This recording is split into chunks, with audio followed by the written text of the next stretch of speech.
à mes côtés, j'ai Isabelle de Ponfilly, managing director chez Vitra France, et Odile Duchesne, directrice générale chez Actineo. Alors, Actineo, c'est l'Observatoire de la qualité de vie au bureau, c'est ça? Qu'est-ce que c'est? Bonjour. D'abord, je suis là en tant que présidente d'Actineo, Oui. et non pas dans mon autre fonction. Parce qu'en fait, Actineo est un collectif. Directrice générale, présidente. Voilà, C'est un collectif. C'est un collectif de 23 industriels de l'ameublement, du secteur de l'ameublement français. Et notre mission est vraiment de faire comprendre aux décideurs et aux utilisateurs d'entreprises, aux collaborateurs, que l'espace de travail a un vrai impact sur le bien-être des collaborateurs, également sur la productivité de l'entreprise et également sur... Comment vous y prenez pour ça? Parce qu'on voit que les mentalités changent, oui, que de plus en plus sont au télétravail. Comment vous arrivez à les convaincre? Déjà, en 2005, nous avons créé l'Observatoire. Nous avons un conseil scientifique. On est arrivé il y a très longtemps, donc on est très fiers de voir que les sujets sont maintenant un au cœur enjeu, de cette révolution. Absolument, tout à fait. Alors que nous, en 2005, on a vraiment voulu faire comprendre que le bien-être était quelque chose de primordial. Et nous avons donc créé cet observatoire avec un conseil scientifique. Alain Diribarne vient d'ailleurs d'intervenir dans absolument. Ouais. C'est un chercheur au CNRS de très haut niveau qui fait des études sur toutes les typologies de travail. Nous avons aussi plusieurs rôles et je vais laisser à Odile la parole. Oui, je suis Odile Duchesne, donc directrice générale d'Actineo. Et ce que vous dites est intéressant parce qu'effectivement, en 2005, quand on a créé Actineo, et notamment, on est allé voir les directeurs des ressources humaines. Ouais. Vous parliez chinois.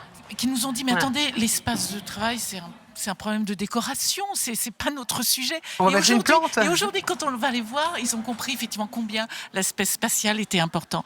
Mais comment vous avez pu trouver les mots pour en convaincre certains? Puis après, ça va très vite. Justement, ce qui a été difficile, c'est de faire des études qui prouvent ce lien étroit entre la qualité de l'aménagement et la performance et le bien-être. Pourquoi?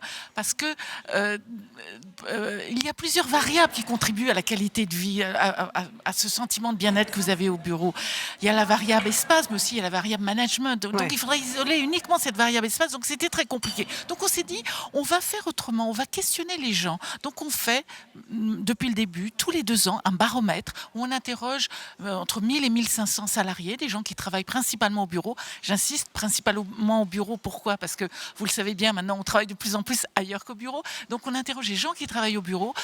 Et donc avec l'aide d'ailleurs d'Alain Diribarne, notre chercheur au CNRS, on établit un questionnement donc très très cohérent, qui a beaucoup de sens pour effectivement essayer de comprendre à la fois aujourd'hui quel est l'état, quel est le sentiment, qu'est-ce que ressentent les gens au bureau, sur la thématique très large du travail, puisqu'après on arrive effectivement sur des thématiques plus conditions matérielles de travail. De l'enquête et du résultat de l'enquête à la pratique, les patrons ils réalisent qu'il y a moins d'attractivité?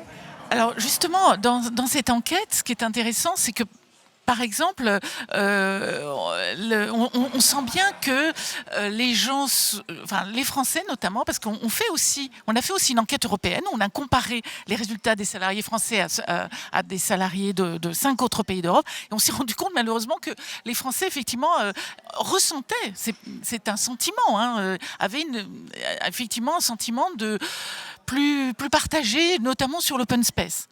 Et tout le travail scientifique d'Actineo, c'est de montrer que finalement, c'est un sentiment, mais que la réalité n'est pas celle-là. Puisqu'en fait,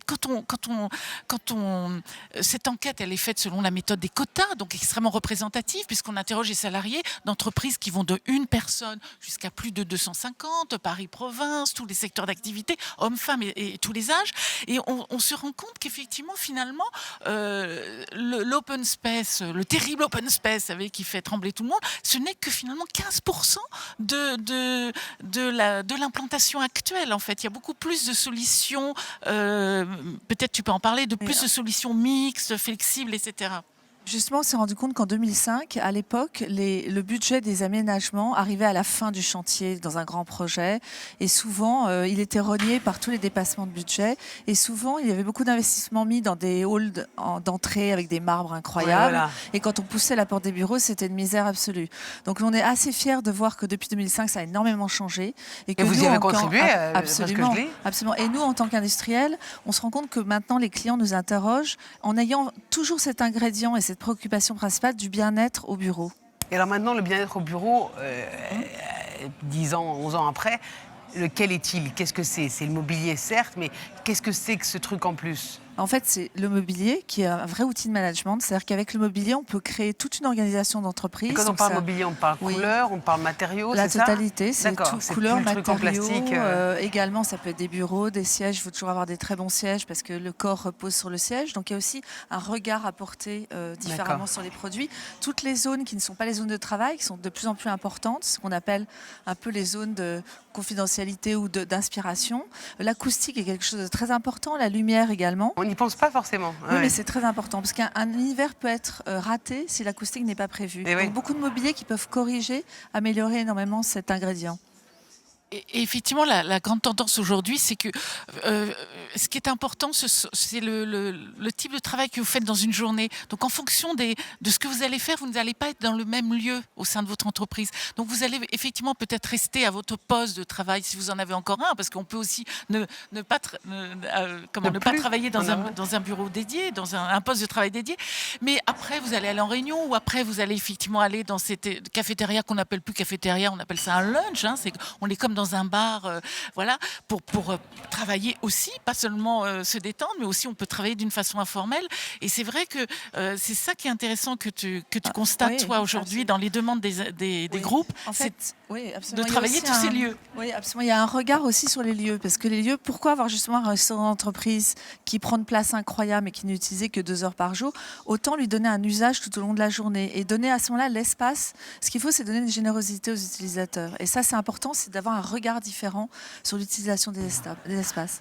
En tout cas, c'est très très riche. Merci beaucoup à toutes les deux. Merci On à vous. rappelle que c'est Actineo. Peut-être une chose à Oui. rajouter, c'est comme le baromètre est fait tous les 2 ans, on intègre absolument toutes les nouvelles typologies de travail qui évoluent vraiment Mais c'est très ça vite. qui est bien, c'est que justement, vous pouvez palper et Prochain voir. Et c'est baromètre pour ça que vous 2017. êtes partenaire sur cette révolution du travail. Merci beaucoup à toutes les deux. Merci. Rendez-vous en 2017 pour le baromètre.